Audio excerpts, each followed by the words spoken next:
Nombres con los que Jesús se designa a sí mismo. Ya durante la vida de Jesús, los hombres procuraron interpretar su misteriosa figura según las categorías que les eran familiares y que deberían servir para descifrar su misterio. Se le consideró un profeta, como Elías o Jeremías que había vuelto, o como Juan el Bautista cf. MC 8, 28. Pedro utilizó en su confesión, como hemos visto, títulos diferentes, superiores, Mesías, Hijo del Dios vivo. El intento de condensar el misterio de Jesús en títulos que interpretaran su misión, más aún, su propio ser, prosiguió después de la Pascua.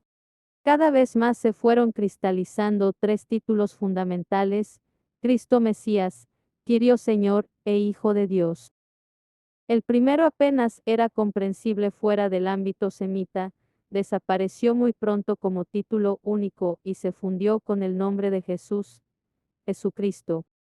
La palabra que debía servir de explicación se convirtió en nombre, y esto encierra un mensaje muy profundo: Él es una sola cosa con su misión, su cometido y su ser son inseparables. Por tanto, con razón su misión se convirtió en parte de su nombre. En cuanto a los títulos de Kyrios y de Hijo, ambos apuntaban en la misma dirección. La palabra Señor había pasado a ser, en el curso de la evolución del Antiguo Testamento y del judaísmo temprano, un sinónimo del nombre de Dios y, por tanto, incorporaba ahora a Jesús en su comunión ontológica con Dios, lo declaraba como el Dios vivo que se nos hace presente. También la expresión Hijo de Dios lo unía al ser mismo de Dios. No obstante, para determinar el tipo de vinculación ontológica de que se trataba fueron necesarias discusiones extenuantes desde el momento en que la fe quiso demostrar también su propia racionalidad y reconocerla claramente. Se trata del Hijo en un sentido traslaticio, en el sentido de una especial cercanía a Dios, o la palabra indicaba que en Dios se daban realmente Padre e Hijo. Supone que Él era realmente igual a Dios, Dios verdadero de Dios verdadero. El primer concilio de Nicea 325 solventó esta discusión con el término homolusios consustancial, de la misma sustancia, el único término filosófico que ha entrado en el credo. Pero es un término que sirve para preservar la fiabilidad de la palabra bíblica. Nos quiere decir, cuando los testigos de Jesús nos dicen que Jesús es el Hijo, no lo hacen en un sentido mitológico ni político, que eran los dos significados más familiares en el contexto de la época. Es una afirmación que ha de entenderse literalmente. Sí, en Dios mismo hay desde la eternidad un diálogo entre Padre e Hijo que, en el Espíritu Santo, son verdaderamente el mismo y único Dios.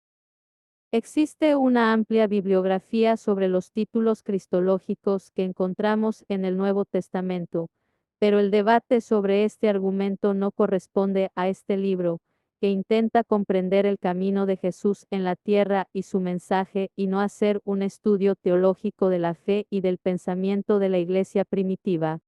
En cambio, debemos prestar una atención más detallada a las denominaciones con las que Jesús se designa a sí mismo en los Evangelios. Son dos. Por un lado, se llama preferentemente Hijo del Hombre; por otro, hay textos, sobre todo en el Evangelio de Juan, en los que se refiere a sí mismo simplemente como el Hijo. Jesús nunca utiliza el título Mesías para referirse a sí mismo. El de Hijo de Dios lo encontramos en su boca en algunos pasajes del Evangelio de Juan. Cuando se le ha llamado Mesías, o con designaciones similares, como en el caso de los demonios expulsados y en el de la confesión de Pedro, él ordena guardar silencio. Sobre la cruz queda plasmado, esta vez de manera pública, el título del Mesías, Rey de los Judíos. Y aquí puede tranquilamente aparecer escrito en las tres lenguas del mundo de entonces cf.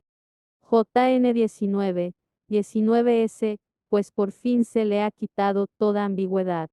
El tener la cruz por trono le da al título su interpretación correcta. Regnavit aligno Deus, Dios reina desde el madero, Así es como la Iglesia antigua ha celebrado este nuevo reinado. Analicemos ahora los dos títulos que, según los Evangelios, Jesús utiliza para referirse a sí mismo. 1. El Hijo del Hombre. Hijo del Hombre, esta misteriosa expresión es el título que Jesús emplea con mayor frecuencia cuando habla de sí mismo. Solo en el Evangelio de Marcos aparece 14 veces en boca de Jesús. Más aún, en todo el Nuevo Testamento la expresión Hijo del Hombre la encontramos solo en boca de Jesús, con la única excepción de la visión de Esteban, a quien antes de morir se le concedió ver el cielo abierto. Veo el cielo abierto y al Hijo del Hombre de pie a la derecha de Dios. HCA E7, 56. Esteban ve en el momento de su muerte lo que Jesús había anunciado durante el proceso ante el Sanedrín. Veréis al Hijo del Hombre sentado a la derecha del Todopoderoso y venir entre las nubes del cielo. MC 14, 62. En este sentido, Esteban cita unas palabras de Jesús cuya realidad pudo contemplar precisamente en el momento del martirio. Esta constatación es importante. La cristología de los autores del Nuevo Testamento, también la de los evangelistas, no se basa en el título de Hijo del Hombre, sino en los títulos de Mesías Cristo, Kyrios Señor, e Hijo de Dios, que comenzaron a ser usados inicialmente ya durante la vida de Jesús. La expresión Hijo del Hombre es característica de las palabras de Jesús mismo. Después, en la predicación apostólica, su contenido se traslada a otros títulos, pero ya no se adopta el título como tal. Se trata de una cuestión bien comprobada, pero en la exegesis moderna se ha desarrollado un amplio debate en torno a ella. Quien intenta entrar en tal debate se encuentra en un cementerio de hipótesis contradictorias. Discutirlas no forma parte de los objetivos de este libro, aunque debemos considerar al menos sus líneas principales. Se distinguen en general tres grupos de palabras referentes al Hijo del Hombre. El primero estaría compuesto por las que aluden al Hijo del Hombre que ha de venir. Con ellas, sin embargo, Jesús no se designa a sí mismo, sino que precisamente se distingue del que ha de venir. El segundo grupo estaría formado por palabras que se refieren a la actuación terrena del Hijo del Hombre y el tercero hablaría de su pasión y resurrección. La mayoría de los exegetas tienden a considerar solo los términos del primer grupo como verdaderas palabras de Jesús. Esto responde a la explicación tan extendida del mensaje de Jesús en el sentido de la escatología inminente. El segundo grupo, al que pertenecen las palabras referentes al poder del Hijo del Hombre para perdonar los pecados, a su autoridad sobre el sábado, a su carencia de bienes y de patria, se habría formado según una de las principales corrientes de estas teorías en la tradición palestina y que en este sentido, tendría un origen muy antiguo, aunque no se podría atribuir directamente a Jesús. Las más recientes serían las afirmaciones sobre la pasión y la resurrección del Hijo del Hombre, que en el Evangelio de Marcos van marcando el paso del camino de Jesús hacia Jerusalén y que solo podrían haber sido concebidas quizás incluso por el propio evangelista Marcos tras estos acontecimientos. Este desmenuzamiento de las expresiones sobre el Hijo del Hombre responde a una lógica que subdivide con extrema precisión los distintos aspectos de una calificación, es propia del rígido modelo del pensamiento académico, pero no a la multiplicidad de lo vivo, en lo que se requiere poder expresar una totalidad formada de múltiples capas. El criterio fundamental para este tipo de exegesis se basa en la pregunta, ¿qué se podía esperar verdaderamente de Jesús dadas las circunstancias de su vida y su horizonte cultural? Evidentemente, muy poco. Las expresiones comunes de soberanía y de pasión no se ajustan a él. Se le puede considerar ciertamente capaz de una especie de esperanza apocalíptica atenuada, como la que era habitual entonces, pero, al parecer, nada más. Ahora bien, de este modo no se hace justicia a la fuerza del acontecimiento que supuso Jesús. Al analizar la interpretación de las parábolas de Gulliver, ya decíamos que no se habría condenado a nadie a la cruz a causa de un moralismo tan modesto. Para llegar a un conflicto tan radical, para que se recurriera a aquel gesto extremo, la entrega a los romanos tuvo que haber ocurrido o haberse dicho algo dramático. Lo grandioso y provocativo aparece precisamente en los comienzos. La iglesia naciente tuvo que ir reconociéndolo en toda su grandeza solo lentamente, comprendiéndolo poco a poco y profundizando en ello con el recuerdo y la reflexión. A la comunidad anónima se le atribuye una sorprendente genialidad teológica, quienes fueron las grandes figuras que concibieron esto, pero no es así. Lo grande, lo novedoso, lo impresionante, procede precisamente de Jesús. En la fe y la vida de la comunidad se desarrolla, pero no se crea. Más aún, la comunidad no se habría siquiera formado ni habría sobrevivido si no le hubiera precedido una realidad extraordinaria. La expresión Hijo del Hombre, con la cual Jesús ocultó su misterio y al mismo fue haciéndolo accesible poco a poco, era nueva y sorprendente. No era un título habitual de la esperanza mesiánica, pero responde perfectamente al modo de la predicación de Jesús, que se expresa mediante palabras enigmáticas y parábolas, intentando conducir paulatinamente hacia el misterio, que solamente puede descubrirse verdaderamente siguiéndole a él. Hijo del hombre significa, en principio, tanto en hebreo como en arameo, simplemente hombre. El paso de una a otra, de la simple palabra hombre a la expresión hijo del hombre y viceversa con la misteriosa alusión a una nueva conciencia de la misión puede verse en unas palabras sobre el sábado que encontramos en los sinópticos. En Marcos se lee, el sábado se hizo para el hombre, y no el hombre para el sábado, así que el Hijo del Hombre es Señor también del sábado 2:27 En Mateo y Lucas falta la primera frase, en ellos, Jesús dice solamente, el Hijo del Hombre es Señor del sábado montaña 12:8, LC 6:5. Quizás se podría pensar que Mateo y Lucas omiten la primera frase porque temían que diera lugar a abusos. Sea como fuere, está claro que en Marcos las dos frases van juntas y se interpretan mutuamente. Que el sábado está hecho para el hombre y no el hombre para el sábado no es simplemente la expresión de una postura moderno-liberal, como podríamos pensar a primera vista. Ya hemos visto, al tratar el sermón de la montaña, que no se pueden entender así las palabras de Jesús. En el Hijo del Hombre se pone de manifiesto el hombre, tal como debería ser en realidad. Según el Hijo del Hombre, según el criterio de Jesús, el hombre es libre y sabe usar rectamente el sábado como día de la libertad a partir de Dios y para Dios. El Hijo del Hombre es el Señor del sábado, se aprecia aquí toda la grandeza de la reivindicación de Jesús, que interpreta la ley con plena autoridad porque él mismo es la palabra originaria de Dios. Y se aprecia en consecuencia qué tipo de nueva libertad le corresponde al hombre en general, una libertad que nada tiene que ver con la simple arbitrariedad. En las palabras sobre el sábado es importante el enlace entre hombre e hijo del hombre. Vemos cómo esta palabra, de por sí genérica, se convierte en expresión de la dignidad especial de Jesús. En tiempos de Jesús, Hijo del Hombre no existía como título. No obstante, hay una primera alusión a él en la visión sobre la historia universal contenida en el libro de Daniel basada en las cuatro fieras y el Hijo del Hombre. El vidente contempla cómo se suceden los poderes dominantes del mundo en figura de cuatro grandes fieras que salen del mar, que vienen de abajo, y representan así un poder que se basa sobre todo en la violencia, un poder animal.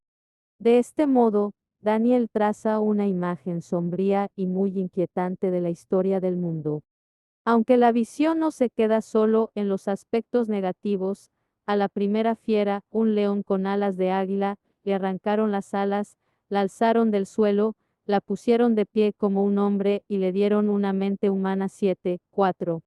La humanización del poder es posible, incluso en nuestro tiempo, el poder puede adquirir un semblante humano. Pero esta salvación es relativa, la historia continúa y en su desarrollo se va haciendo todavía más oscura. Sin embargo, luego tras la máxima exaltación del poder del malvado ocurre algo totalmente diverso. El vidente ve como en lejanía al verdadero Señor del mundo en la figura de un anciano que pone fin a toda la visión. Vi venir una especie de hombre entre las nubes del cielo. A él se le dio poder, honor y reino. Y todos los pueblos, naciones y lenguas le sirvieron. Su poder es eterno. Su reino no acabará. 7:13. El hombre venido de lo alto se contrapone a las fieras que salen del abismo. Así como aquellas bestias abismales personifican los reinos del mundo habidos hasta ahora, la imagen del Hijo del Hombre que viene entre las nubes, preanuncia un reino totalmente nuevo, un reino de humanidad, un reino de ese poder verdadero que proviene de Dios mismo. Con este reino aparece la auténtica universalidad, la positiva, la definitiva y siempre calladamente deseada forma de la historia. El Hijo del Hombre que llega desde arriba es, pues, lo opuesto a las fieras que salen del fondo del mar, como tal, no es propiamente una figura individual, sino la representación del reino en el que el mundo alcanzará su meta final. En la exegesis está muy extendida la hipótesis de que tras este texto podría esconderse una versión según la cual el Hijo del Hombre indicaba también una figura individual, pero, en todo caso, no conocemos esta variante, se trata solo de una mera conjetura.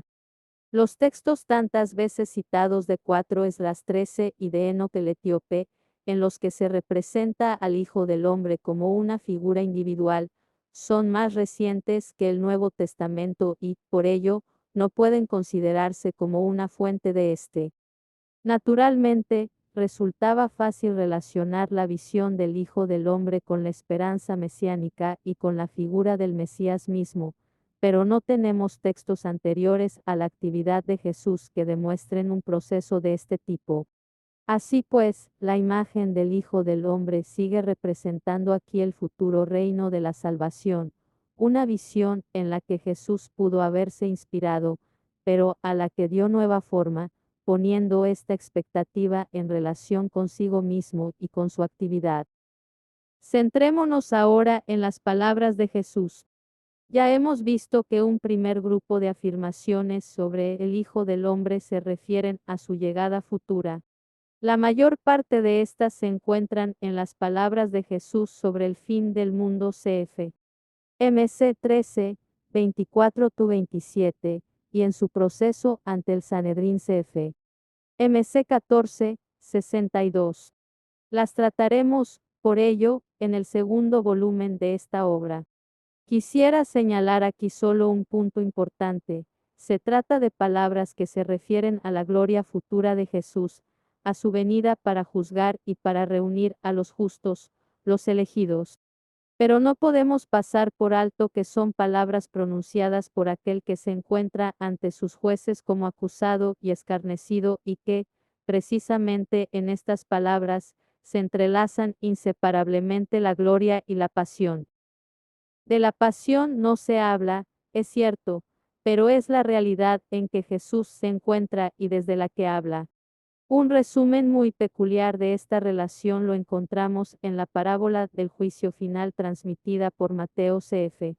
25, 31-46, en la que el Hijo del Hombre, en el momento del juicio, se identifica con los hambrientos y los sedientos, con los forasteros, los desnudos, los enfermos y los encarcelados, con todos los que sufren en este mundo, y considera el comportamiento que se ha tenido con ellos como si se hubiera tenido con él mismo.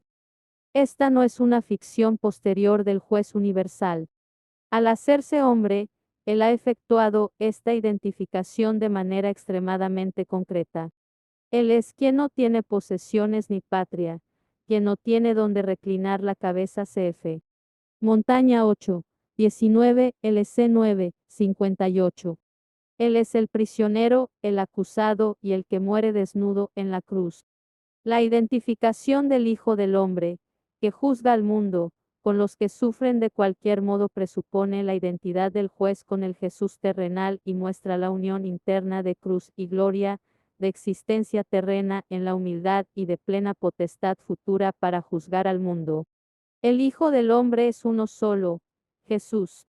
Esta identidad nos indica el camino, nos manifiesta el criterio por el que se juzgará nuestra vida en su momento.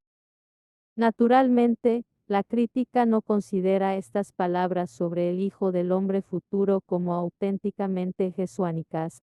Solo dos textos de este grupo, en la versión de Lucas, se aceptan en cualquier caso solo por una parte de la exegesis crítica como auténticas palabras de Jesús, porque se las considera como palabras que con toda probabilidad podían haber sido pronunciadas por él. En primer lugar, Lucas 12, 8s, y os digo que, si uno se pone de mi parte ante los hombres, también el Hijo del Hombre se pondrá de su parte ante los ángeles de Dios. Y si uno me reniega ante los hombres, lo renegarán a él ante los ángeles de Dios. El segundo texto es Lucas 17, 24s, como el fulgor del relámpago brilla de un horizonte a otro, así será el Hijo del Hombre en su día. Pero antes tiene que padecer mucho y ser reprobado por esta generación. El motivo por el que se aceptan estos textos estriba en que en ellos, aparentemente, se distingue entre el Hijo del Hombre y Jesús. Sobre todo en la primera cita parece evidente que el Hijo del Hombre no coincide con el Jesús que está hablando. A este respecto, se ha de notar ante todo que al menos la tradición más antigua no lo ha entendido así. En el texto paralelo de Marcos 8, 38, quien se avergüence de mí y de mis palabras en esta época descreída y malvada, también el Hijo del Hombre se avergonzará de él cuando venga con la gloria de su Padre entre sus santos ángeles. La identificación no se expresa claramente, pero es innegable a la luz de la estructura de la frase. En la versión que nos da Mateo del mismo texto falta la expresión Hijo del Hombre. Mucho más evidente resulta la identificación del Jesús terrenal con el juez que ha de venir. Si uno me niega ante los hombres, yo también lo negaré ante mi Padre del cielo. Montaña 10, 33. Pero también en el texto de Lucas vemos perfectamente claro la identidad a partir del contenido en su conjunto. Es cierto que Jesús habla de esa forma enigmática que le caracteriza, dejando al oyente el último paso para comprender. Sin embargo, la identificación funcional que hay en el paralelismo entre reconocimiento y negación, ahora y en el juicio, ante Jesús y ante el Hijo del Hombre, solo tiene sentido sobre la base de la identidad ontológica. Los jueces del Sanedrín entendieron correctamente a Jesús, y él tampoco los corrigió diciendo, por ejemplo, me entendéis mal, el Hijo del Hombre que ha de venir es otro. La unidad interna entre la kenosis vivida por Jesús CF. FLP 2, 5-10, y su venida gloriosa es el motivo permanente de la actuación y la predicación de Jesús, es precisamente lo novedoso, lo auténticamente jesuánico que no ha sido inventado, sino que constituye más bien el aspecto esencial de su figura y de sus palabras. Los distintos textos tienen su puesto dentro de un contexto y no se entienden mejor cuando se los aísla de él. A diferencia de Lucas 12, 8s, donde una operación semejante podría encontrar más fácilmente un punto de apoyo, este hecho resulta todavía más evidente en el segundo texto, Lucas 17, 24s. En efecto, aquí la conexión se efectúa con claridad. El Hijo del Hombre no vendrá aquí o allá, sino que brillará para todos como un relámpago de horizonte a horizonte, de modo que todos lo verán a él, al que han atravesado CF. A 1, 7. Pero antes el precisamente este Hijo del Hombre tiene que sufrir mucho y ser repudiado. La profecía de la pasión y el anuncio de la gloria están inseparablemente unidos. Los textos se refieren claramente a la misma e idéntica persona, precisamente a aquel que, cuando pronuncia estas palabras, estaba ya en camino hacia la pasión. También encontramos estos dos aspectos en las palabras con que Jesús habla en presente de su actuación. Ya hemos comentado brevemente la afirmación que él hace, según la cual, como Hijo del Hombre, él es Señor del sábado cf. MC 2, 28. En este punto se aprecia precisamente lo que Marcos describe en otro lugar del siguiente modo: se quedaron asombrados de su enseñanza, porque no enseñaba como los letrados, sino con autoridad. MC 1, 22. Jesús se pone en la parte del legislador, de Dios, no es intérprete, sino Señor. Esto se ve más claramente aún en el relato del paralítico, al que sus amigos deslizaron en su camilla desde la techumbre hasta los pies del Señor.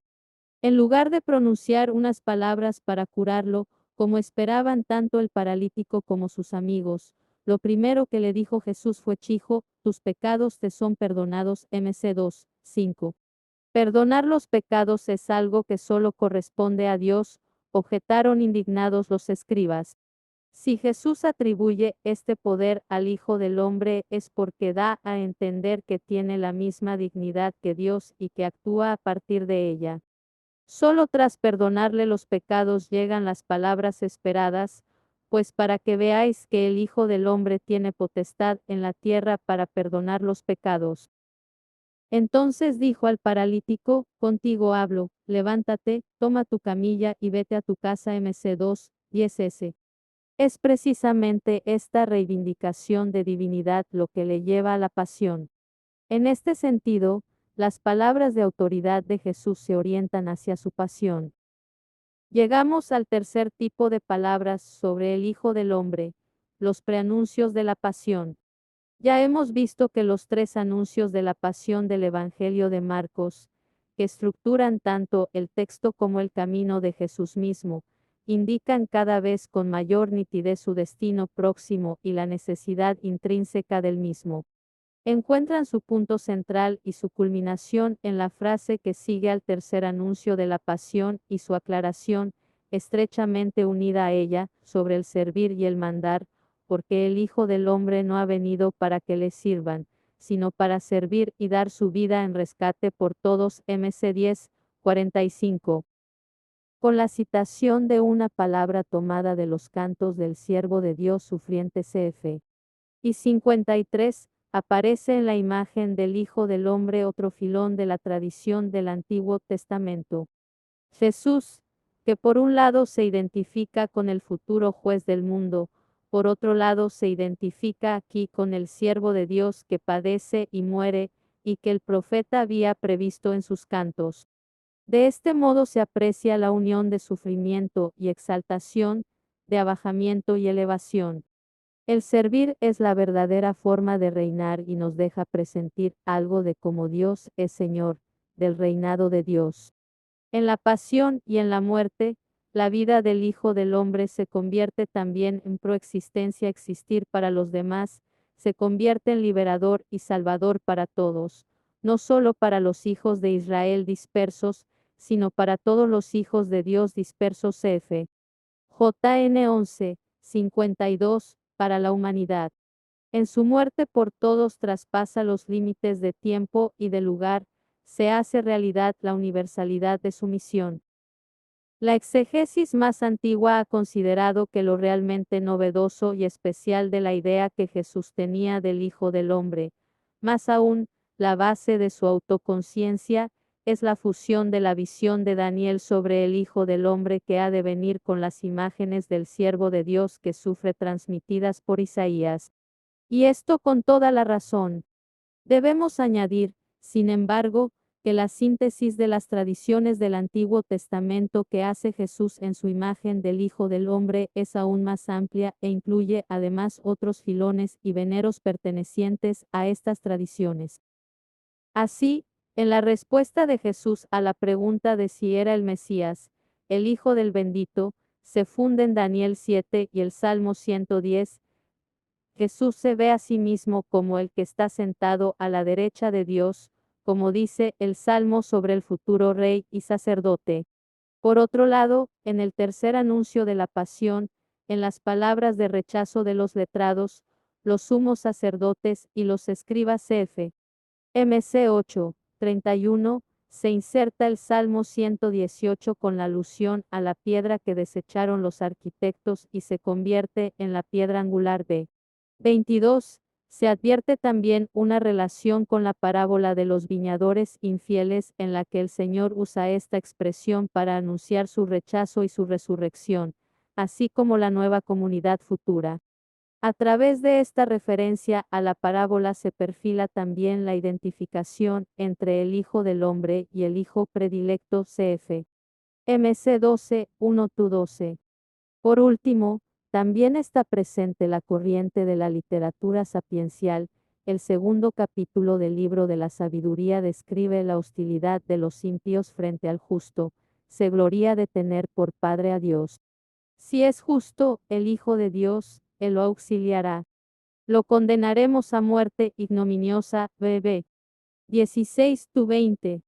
Según Volker Ampel, las palabras acerca del rescate de Jesús no se han de interpretar a la luz de Isaías 53, 10-12, sino de Proverbios 21, 18 e Isaías 43, 3, lo que me parece harto improbable, Sunakenburg, Jefferson Jesucristi, p. 74. El auténtico punto de referencia sigue siendo Isaías 53, lo que nos muestran otros textos es solo que existe un amplio campo de referencias para esta visión fundamental. Jesús vivió conforme a la ley y a los profetas en su conjunto, como decía siempre a sus discípulos. Consideró su propia existencia y su obra como la unión y el sentido de este conjunto. Juan lo expresa en su prólogo diciendo que Jesús mismo es la palabra, en él todas las promesas han recibido un sí, escribe Pablo 2:1, 20. En la enigmática expresión Hijo del Hombre descubrimos con claridad la esencia propia de la figura de Jesús, de su misión y de su ser. Proviene de Dios, es Dios. Pero precisamente así, asumiendo la naturaleza humana, es portador de la verdadera humanidad. Me has preparado un cuerpo, dice a su padre según la carta a los Hebreos 10, 5, transformando así las palabras de un salmo en las que se dice, me abriste el oído Sal 40, 7. En el salmo significa que la vida viene de la obediencia, del sí a la palabra de Dios, no de los sacrificios expiatorios y los holocaustos. Ahora, el que es la palabra asume él mismo un cuerpo, viene de Dios como hombre y atrae así toda la existencia humana, la lleva al interior de la palabra de Dios, la transforma en oído para escuchar a Dios y por tanto en obediencia, en reconciliación entre Dios y los hombres f. 2:5, 18-20. Él mismo se convierte en el verdadero sacrificio al entregarse por completo en obediencia y amor, amando hasta el extremo. JN 13:1. Viene de Dios y fundamenta así el verdadero ser del hombre. Como dice Pablo, contrariamente al primer hombre, que era y es de tierra, Él es el segundo hombre, el hombre definitivo, el último, el celestial, y es espíritu dador de vida. 1:15, 45-49. Viene, y a la vez es el nuevo reino. No es solamente una persona, sino que nos hace a todos uno en el CF. Georgia 3, 28, nos transforma en una nueva humanidad. El colectivo que Daniel descubre en lontananza, una especie de hombre, se convierte en una persona, pero en su por muchos la persona supera los límites del individuo y abarca muchos, se hace con todos un cuerpo y un espíritu. Cf. 1:6, 17. Este es el seguimiento al que Jesús nos llama, dejarnos conducir dentro de su nueva humanidad y, con ello, a la comunión con Dios. Escuchemos de nuevo lo que dice Pablo al respecto. Igual que el terreno, el primer hombre, Adán, son los hombres terrenos, igual que el celestial, son los celestiales. 1:15, 48.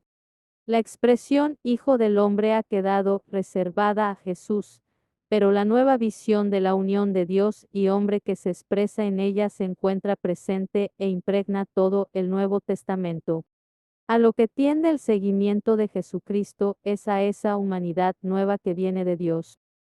2. El Hijo. Al comienzo de este capítulo hemos visto brevemente cómo los dos títulos, Hijo de Dios e Hijo sin añadiduras, son distintos entre sí, se diferencian en su origen y en su significado, si bien luego en la configuración de la fe cristiana ambos significados se sobreponen y se entremezclan. Dado que ya he tratado toda la cuestión con cierto detalle en mi obra Introducción al Cristianismo, me ocuparé aquí solo brevemente del análisis del título Hijo de Dios. La expresión Hijo de Dios se deriva de la teología política del Antiguo Oriente. Tanto en Egipto como en Babilonia, el rey recibía el título de Hijo de Dios. El ritual de entronización era considerado como ser engendrado como Hijo de Dios, que en Egipto se entendía tal vez en sentido real, como un origen divino misterioso, mientras que en Babilonia, de un modo más modesto, parecer ser, como una especie de acto jurídico, una adopción divina. Estos conceptos se adoptaron en Israel en un doble sentido, al mismo tiempo que fueron transformados por la fe de Israel. Dios mismo encarga a Moisés decirle al faraón, así dice el Señor, Israel es mi primogénito, y te ordeno que dejes salir a mi hijo, y yo te ordeno que dejes salir a mi hijo para que me sirva. Ex 4, 22s. Los pueblos son la gran familia de Dios. Israel es el hijo primogénito y, como tal, pertenece de modo especial a Dios con todo lo que la primogenitura significaba en el Antiguo Oriente. Durante la consolidación del reino davídico, la ideología monárquica del Antiguo Oriente se traslada al rey en el monte de Sión. En las palabras de Dios con las que Natán anuncia a David la promesa de la permanencia eterna de su casa, se dice, estableceré después de ti a un descendiente tuyo, un hijo de tus entrañas, y consolidaré su reino. Yo seré para él un padre y él será para mí un hijo. Si se tuerce, lo corregiré, pero no le retiraré mi lealtad. 2S7, 2SS, CF. Sal 89, 27S y 37S.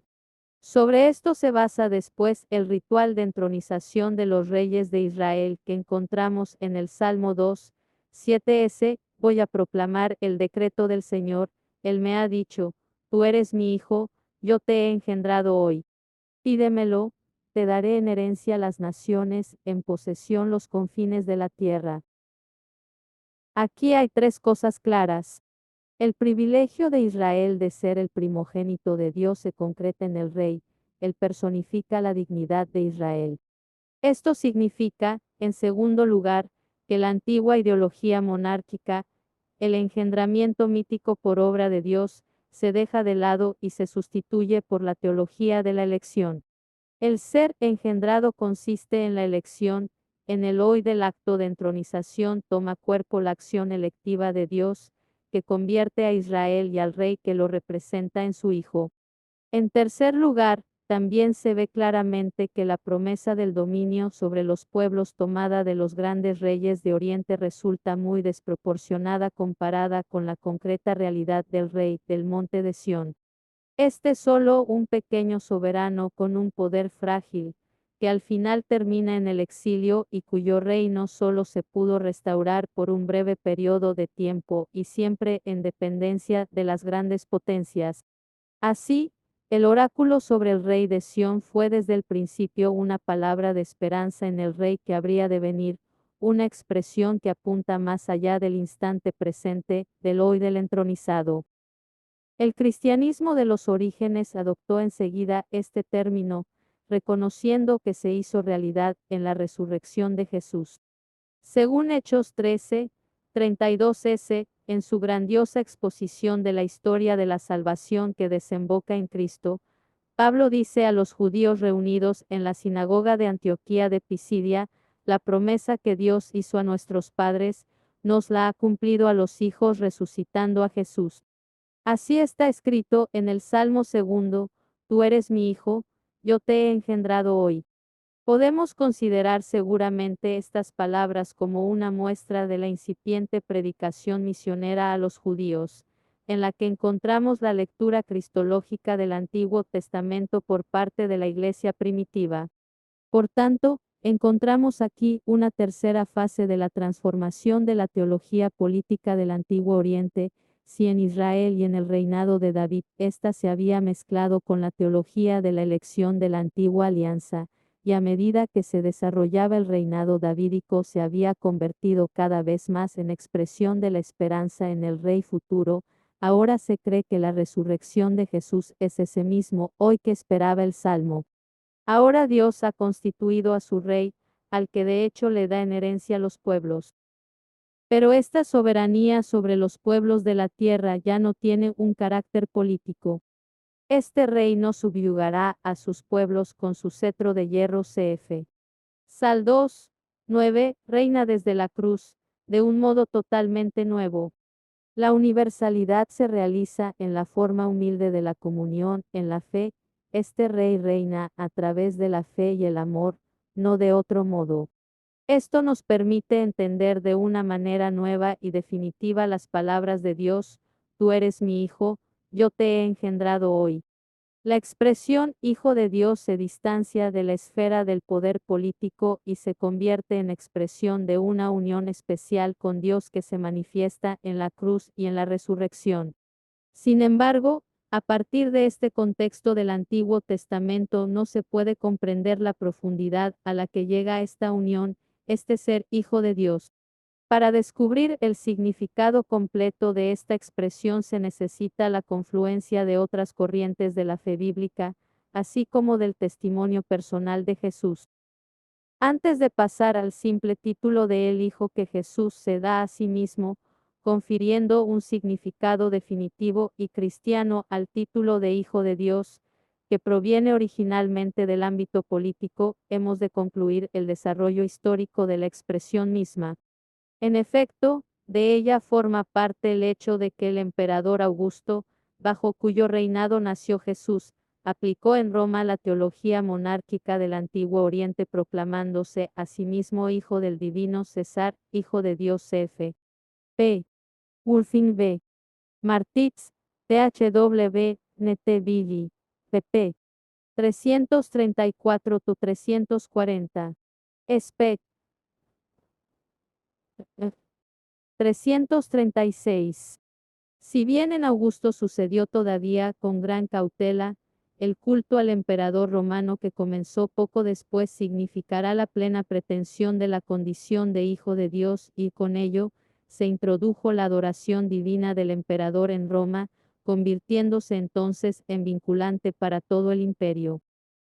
Así pues, en este momento de la historia se encuentran por un lado la pretensión de la realeza divina por parte del emperador romano y, por otro, la convicción cristiana de que Cristo resucitado es el verdadero Hijo de Dios, al que pertenecen los pueblos de la tierra y el único al que, en la unidad de Padre, Hijo y Espíritu Santo, le corresponde la adoración debida a Dios.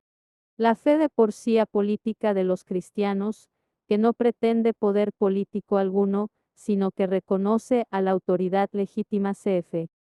RM 13, 1-7, en el título de Hijo de Dios choca inevitablemente con la exigencia totalitaria del poder político imperial, y chocará siempre con los poderes políticos totalitarios, viéndose forzada a ir al encuentro del martirio, en comunión con el crucificado, que solo reina desde el madero. Hay que hacer una neta distinción entre la expresión Hijo de Dios, con toda su compleja historia, y la simple palabra Hijo, que encontramos fundamentalmente solo en boca de Jesús. Fuera de los evangelios aparece 5 veces en la carta a los Hebreos cf. 1, 2.8, 3, 6, 5, 8, 7, 28, un texto muy cercano al Evangelio de Juan, y una vez en Pablo cf. 1 Co 15, 28, como denominación que Jesús se da a sí mismo en Juan, aparece 5 veces en la primera carta de Juan y una en la segunda carta. Resulta decisivo el testimonio del Evangelio de Juan. Allí encontramos la palabra 18 veces, y la exclamación de júbilo mesiánico recogida por Mateo cf. 11, 25 ss y Lucas f. 10, 21 s, que se considera frecuentemente y con razón como un texto de Juan puesto en el marco de la tradición sinóptica. Analicemos en primer lugar esta exclamación de júbilo mesiánico. En aquel tiempo, Jesús exclamó: Te doy gracias, Padre, Señor de cielo y tierra, porque has escondido estas cosas a los sabios y entendidos, y se las has revelado a la gente sencilla. Sí, Padre, así te ha parecido mejor. Todo me lo ha entregado mi Padre, y nadie conoce al Hijo más que el Padre, y nadie conoce al Padre sino el Hijo y aquel a quien el Hijo se lo quiera revelar. Montaña 11, 25 s, cf. LC 10, 21 s. Comencemos por esta última frase, a partir de la cual se esclarece el conjunto. Solo el Hijo conoce realmente al Padre. El conocer comporta siempre de algún modo la igualdad. Si el ojo no fuera como el sol, no podría reconocer el sol, ha escrito Goethe comentando unas palabras de Plotino. Todo proceso cognoscitivo encierra de algún modo un proceso de equiparación, una especie de unificación interna de quien conoce con lo conocido, que varía según el nivel ontológico del sujeto que conoce y del objeto conocido. Conocer realmente a Dios exige como condición previa la comunión con Dios, más aún, la unidad ontológica con Dios. Así, en su oración de alabanza, el Señor dice lo mismo que leemos en las palabras finales del prólogo de Juan, ya comentadas otras veces: a Dios nadie lo ha visto jamás. El Hijo único, que está en el seno del Padre, es quien lo ha dado a conocer. 1:18. Estas palabras fundamentales, como se muestra ahora, son la explicación de lo que se desprende de la oración de Jesús, de su diálogo filial. Al mismo tiempo, queda claro que es el Hijo. Lo que significa esta expresión, significa perfecta comunión en el conocer, que es a la vez perfecta comunión en el ser. La unidad del conocer solo es posible porque hay unidad en el ser. Solo el Hijo conoce al Padre, y todo verdadero conocimiento del Padre es participación en el conocimiento del Hijo, una revelación que es un don. Él lo ha dado a conocer, dice Juan. Solo conoce al Padre aquel a quien el Hijo se lo quiera revelar. Pero, ¿a quién se lo quiere revelar el Hijo? La voluntad del Hijo no es arbitraria. Las palabras que se refieren a la voluntad de revelación del Hijo en Mateo 11, 27, remiten al versículo inicial 25, donde el Señor dice al Padre: se las has revelado a la gente sencilla. Si ya antes hemos visto la unidad del conocimiento entre el Padre y el Hijo, en la conexión entre los versículos 25 y 27 podemos apreciar la unidad de ambos en la voluntad. La voluntad del Hijo es una sola cosa con la voluntad del Padre. Este es un motivo recurrente en los evangelios. El Evangelio de Juan pone de relieve con especial énfasis que Jesús concuerda totalmente con la voluntad del Padre. Este proceso para llegar al consentimiento se presenta de modo dramático en el Monte de los Olivos, cuando Jesús toma la voluntad humana y la introduce en su voluntad filial y, de esta manera, la incluye dentro de la unidad de voluntad con el Padre. Aquí es donde habría que situar la tercera petición del Padre Nuestro. En ella pedimos que se cumpla en nosotros el drama del Monte de los Olivos, la lucha interna de toda la vida y la obra de Jesús. Pedimos que, unidos a Él, el Hijo, consintamos con la voluntad del Padre y seamos, así, hijos también nosotros, en la unidad de voluntad, que se hace unidad de conocimiento. Con esto se puede entender el comienzo de la exclamación de júbilo, que en un primer momento puede parecer desconcertante. El Hijo quiere implicar en su conocimiento de Hijo a todos los que el Padre quiere que participen de Él. Nadie puede venir a mí si no lo atrae el Padre que me ha enviado, dice Jesús en este sentido durante el sermón sobre el pan en Cafarnaúm. JN 6, 44. Pero, ¿A quién atrae el Padre? No a los sabios y entendidos, nos dice el Señor, sino a la gente sencilla. Esta es ante todo simplemente la experiencia concreta de Jesús. No lo conocen los escribas, los que por profesión se ocupan de Dios, ellos se enredan en la maraña de su conocimiento de los detalles. Todo su saber les ciega a la sencilla visión del conjunto, de la realidad de Dios mismo que se revela. En efecto, esto no resulta muy fácil para uno que sabe tanto de los problemas complejos. Pablo expresa la misma experiencia añadiendo más, el mensaje de la cruz es necedad para los que están en vías de perdición, pero para los que están en vías de salvación para nosotros es fuerza de Dios. Dice la Escritura, destruiré la sabiduría de los sabios, frustraré la sagacidad de los sagaces. CF. Is 29, 14. Y si no, hermanos, fijaos en vuestra asamblea, no hay en ella muchos sabios en lo humano, ni muchos poderosos, ni muchos aristócratas, todo lo contrario, lo necio del mundo lo ha escogido Dios para humillar a los sabios, lo débil del mundo lo ha escogido Dios para humillar a los fuertes. De modo que nadie pueda gloriarse en presencia del Señor. 1 18.26-29. Que nadie se engañe. Si alguno de vosotros se cree sabio en este mundo, que se haga necio para llegar a ser sabio. 1 18. Pero ¿qué se quiere decir con este hacerse necio, con este hacerse débil que permite al hombre acoger la voluntad de Dios y en consecuencia, conocerlo? El Sermón de la Montaña nos da la clave para descubrir el fundamento interno de esa singular experiencia y con ello, también el camino de la conversión, de ese estar abiertos a la participación en el conocimiento del Hijo. Dichosos los limpios de corazón, porque ellos verán a Dios. Leemos en Mateo 5:8. La pureza de corazón es lo que nos permite ver. Consiste en esa sencillez última que abre nuestra vida a la voluntad reveladora de Jesús. Se podría decir también, nuestra voluntad tiene que ser la voluntad del Hijo. Entonces conseguiremos ver. Pero ser hijo significa existir en una relación, es un concepto de relación.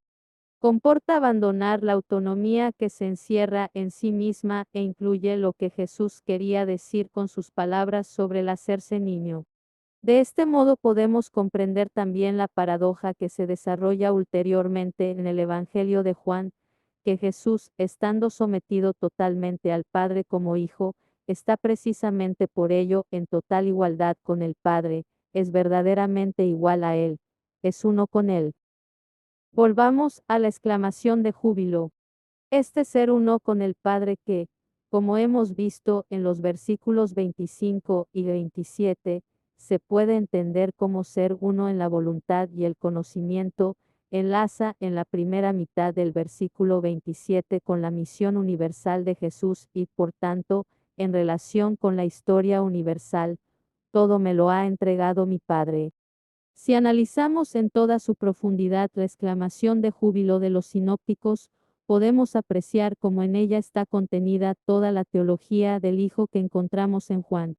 También allí el ser hijo consiste en un conocimiento mutuo y una unidad en la voluntad, también allí el Padre es el dador, pero que ha confiado todo al Hijo, convirtiéndole precisamente por ello en Hijo, en igual a Él. Todo lo mío es tuyo, y todo lo tuyo es mío. JN 17, 10. Y también allí este dar del Padre llega hasta la creación, al mundo, tanto amó Dios al mundo, que entregó a su Hijo unigénito. JN 3, 16. La palabra unigénito remite, por un lado, al prólogo, donde Logos es definido como el unigénito Dios, Monogenes Theos 1, 18.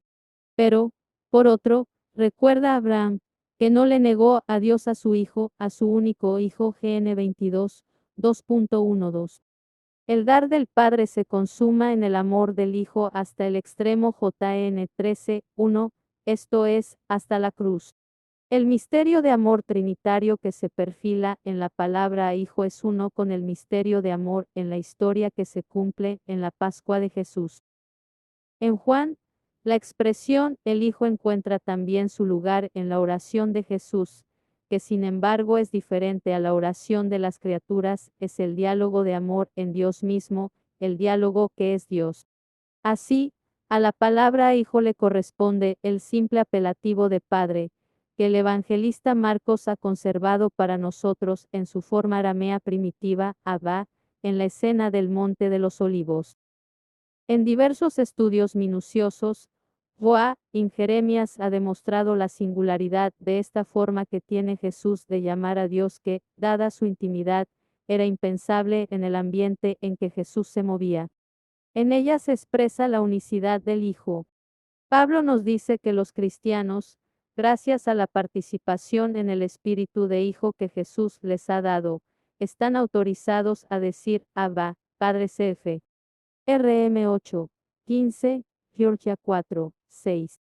Con ello queda claro que este nuevo modo de rezar de los cristianos solo es posible a partir de Jesús, a partir de Él, el unigénito. La palabra Hijo, con su correspondiente de Padre Abba, nos permite asomarnos al interior de Jesús, más aún al interior de Dios mismo. La oración de Jesús es el verdadero origen de la expresión el Hijo. No tiene antecedentes en la historia, de la misma manera que el Hijo mismo es nuevo, aunque en él confluyan Moisés y los profetas. El intento de reconstruir, a partir de la literatura postbíblica, como las Odas de Salomón siglo y DC. Por ejemplo, unos antecedentes precristianos, gnósticos, de los cuales dependería el mismo Juan, carece de sentido si se respetan las posibilidades y los límites del método histórico. Existe la originalidad de Jesús. Solo Él es el Hijo. 3. Yo soy. En las palabras de Jesús que nos llegan a través de los evangelios existe sobre todo en Juan, pero también si bien no tan claramente expresado y en menor proporción, en los sinópticos el grupo de las expresiones yo soy enunciadas en dos formas. Unas veces Jesús dice simplemente, sin más, yo soy, que yo soy, en el segundo grupo el yo soy se ve completado en su contenido por una serie de imágenes, yo soy la luz del mundo, la vid verdadera, el buen pastor. Este segundo grupo parece en principio más fácilmente comprensible, mientras que el primero resulta mucho más enigmático. Quisiera concentrarme solo en 3 pasajes de Juan, en los cuales la fórmula aparece en su forma más simple y a la vez más rigurosa, para pasar después a una palabra sinóptica que tiene un claro paralelo en Juan. Las dos afirmaciones más importantes se encuentran en la disputa que sigue a las palabras de Jesús durante la fiesta de las tiendas, y en las que se presenta a sí mismo como fuente de agua viva cf. JN 7, 37s. Esto había provocado una división en el pueblo, algunos se preguntaban si no sería él realmente el profeta esperado, otros opinaban que de Galilea no podía salir ningún profeta cf. 7, 40.52. Entonces Jesús les dice, vosotros no sabéis de dónde vengo ni a dónde voy. No me conocéis a mí ni a mi Padre 8, 14.19. Y aclara, vosotros sois de aquí abajo, yo soy de allá arriba, vosotros sois de este mundo, yo no soy de este mundo 8, 23. Y en ese momento llega la frase decisiva, si no creéis que yo soy, moriréis en vuestros pecados 8, 24. ¿Qué significa esto? ¿Cómo nos gustaría preguntarle, ¿qué eres? ¿Quién eres? De hecho, es esta la réplica de los judíos. ¿Quién eres tú? 8, 25. ¿Qué quiere decir que yo soy? Resulta comprensible que la exégesis haya intentado buscar los orígenes de esta expresión para poder entenderla, y también nosotros debemos hacer algo semejante. Se han indicado diversos orígenes, los discursos de revelación típicos de Oriente Norden, los escritos mandeos C. Schweitzer, que, sin embargo, son mucho más recientes que los libros del Nuevo Testamento. Entretanto, se ha extendido ampliamente la idea de que no debemos buscar las raíces espirituales de estas palabras en cualquier parte, sino en el mundo que era familiar a Jesús, en el Antiguo Testamento y en el judaísmo de su época. No necesitamos analizar aquí el amplio abanico de textos del Antiguo Testamento que los investigadores han barajado hasta ahora. Quisiera señalar solo los dos textos esenciales que en realidad cuentan. Uno es Éxodo 3, 14, la escena de la zarza ardiente desde la que Dios llama a Moisés, quien, a su vez, pregunta a ese Dios que le llama, ¿cómo te llamas? Se le da como respuesta el enigmático nombre de YHWH, cuyo significado lo explica con una frase igualmente enigmática, el mismo Dios que habla, soy el que soy. No vamos a ocuparnos aquí de las múltiples interpretaciones que se han hecho de esta frase, es suficiente recordar que este Dios se denomina a sí mismo yo soy. Simplemente es. Y, por tanto, esto significa también que Él está siempre presente para los hombres, ayer, hoy y mañana. El segundo texto se sitúa en el gran momento de la esperanza en un nuevo éxodo, al final del exilio babilónico. El deutero Isaías ha retomado y desarrollado el mensaje de la zarza ardiente. Vosotros sois mis testigos, oráculo del Señor, y mis siervos, a quienes escogí, para que supierais y me creyerais, para que comprendierais quién soy yo. Antes de mí no fue formado ningún Dios ni habrá alguno después de mí. Yo soy YHWH, fuera de mí no hay Salvador. Is 43, 10s. Para que supierais y me creyerais, para que comprendierais quién soy yo, la antigua fórmula ANI, YHWH se hace más breve en la expresión ANI-yo, soy yo. El yo soy se ha hecho más enérgico y aunque permanece el misterio, también es más claro. En el tiempo en que Israel estaba sin tierra y sin templo, Dios, según los criterios tradicionales, estaba excluido de la competencia con otras divinidades, porque un Dios sin tierra y que no podía ser adorado, ni siquiera era un Dios. En ese tiempo Israel había aprendido a entender verdaderamente la novedad y la diferencia de su Dios. Él no era simplemente su Dios, el Dios de una tierra, de un pueblo o nación, sino el Dios por excelencia, el Dios del universo, al que pertenecen todos los pueblos, el cielo y la tierra, el Dios que dispone todo, el Dios que no necesita que le adoren ofreciéndole carneros o becerros, sino al que solo se le adora de verdad, obrando rectamente. Digámoslo de nuevo, Israel había reconocido que su Dios era Dios por excelencia. Y así encontró su nuevo sentido, el yo soy de la zarza ardiente, ese Dios simplemente es. Al presentarse con la expresión yo soy, precisamente como el que es, se presenta en su unicidad. Esto representa, por un lado, una diferenciación respecto a las numerosas divinidades que existían, pero también, de una forma totalmente positiva, la manifestación de su unicidad y singularidad inefable. Cuando Jesús dice yo soy, retoma toda esta historia y la refiere a sí mismo. Muestra su unicidad, en él está presente personalmente el misterio del único Dios. El Padre y yo somos uno. Heinrich Zimmermann ha destacado con razón que con este yo soy Jesús no se pone junto al yo del Padre TT, EZ 69966, sino que remite al Padre. Pero precisamente así habla también de sí mismo. Se trata de la inseparabilidad entre Padre e Hijo. Como es el Hijo, Jesús puede poner en su boca la presentación que el Padre hace de sí mismo. Quien me ha visto a mí, ha visto al Padre. JN 14, 9. Y viceversa, estando así las cosas, en cuanto Hijo puede pronunciar la palabra que revela al Padre. En el debate en el que se encuentra este versículo se trata precisamente de la unidad entre Padre e Hijo. Para entenderlo correctamente debemos recordar sobre todo lo que dijimos sobre la expresión el Hijo, su enraizamiento en el diálogo entre Padre e Hijo. Entonces vimos que Jesús es totalmente relacional, que todo su ser no es otra cosa que pura relación con el Padre. A partir de ello hay que entender el uso de la fórmula en la escena de la zarza ardiente y en Isaías. Su yo soy se sitúa totalmente en la relación entre Padre e Hijo.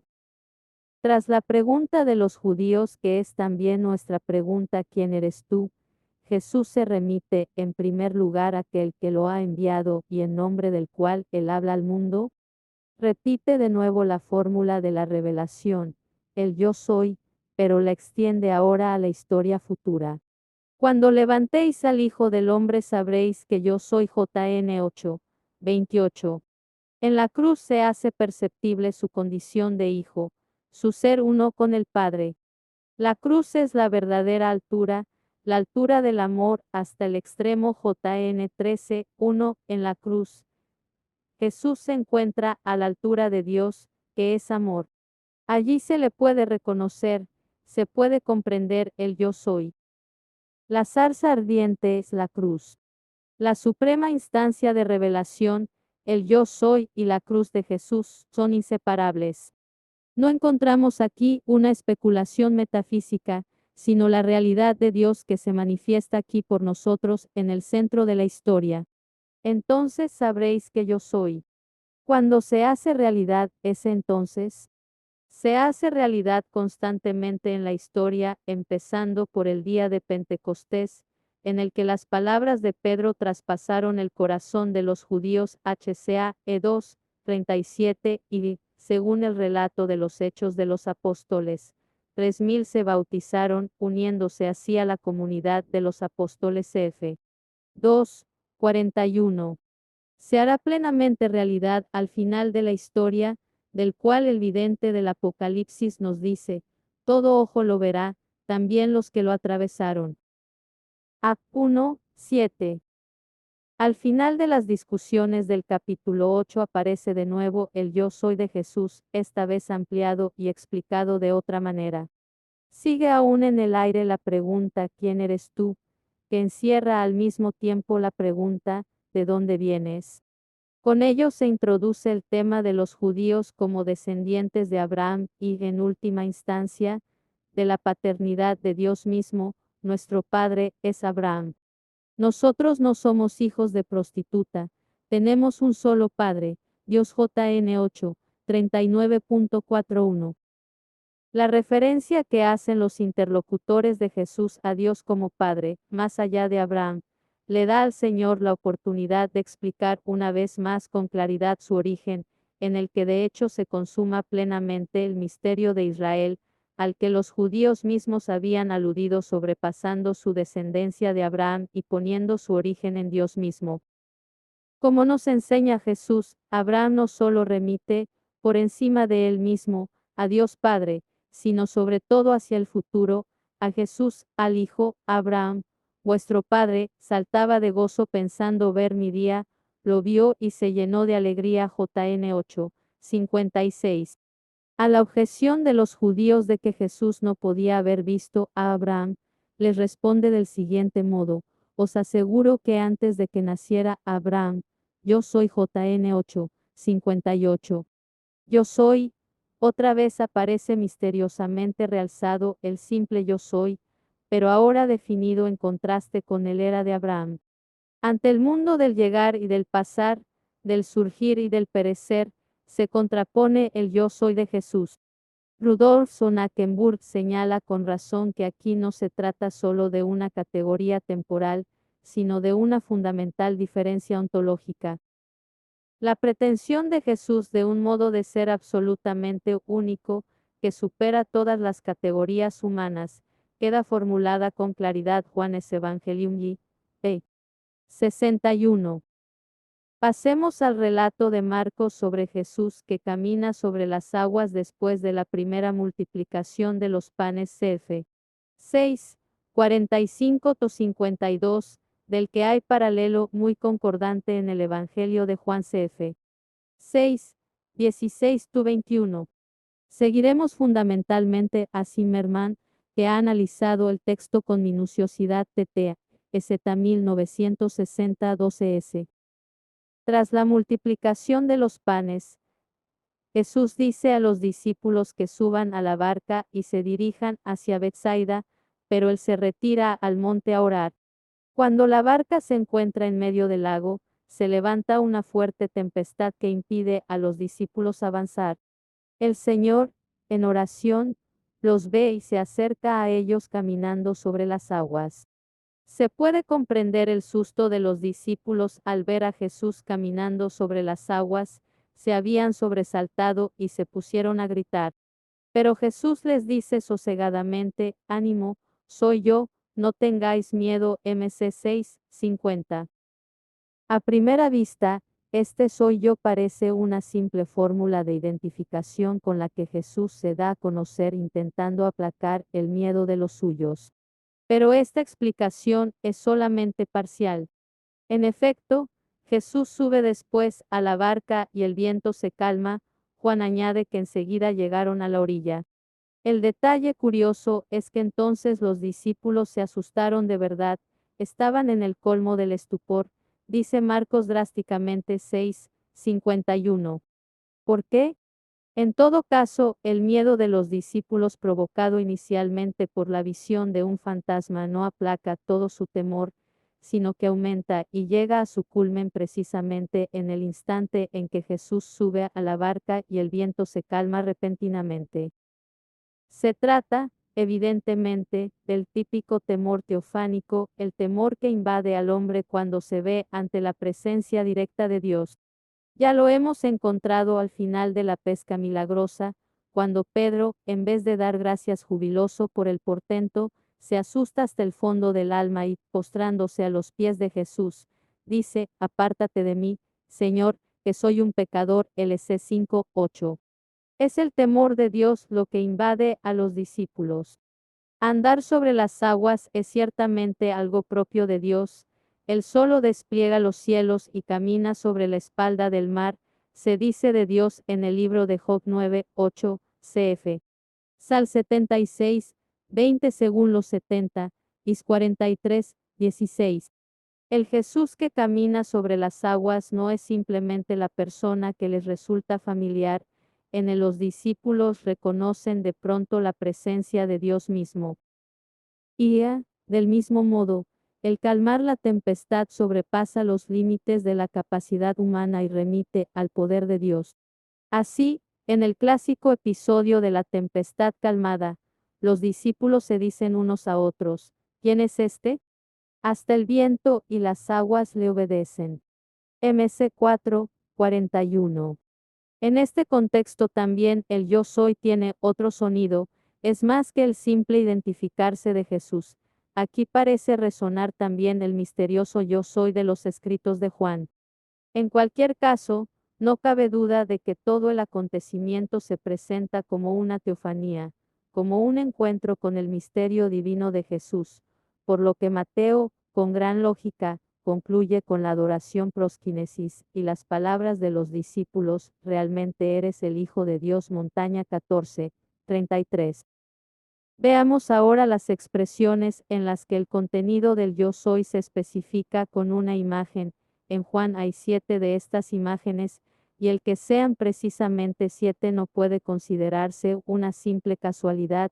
Yo soy el pan de vida, la luz del mundo, la puerta, el buen pastor, la resurrección y la vida, el camino y la verdad y la vida, la vid verdadera.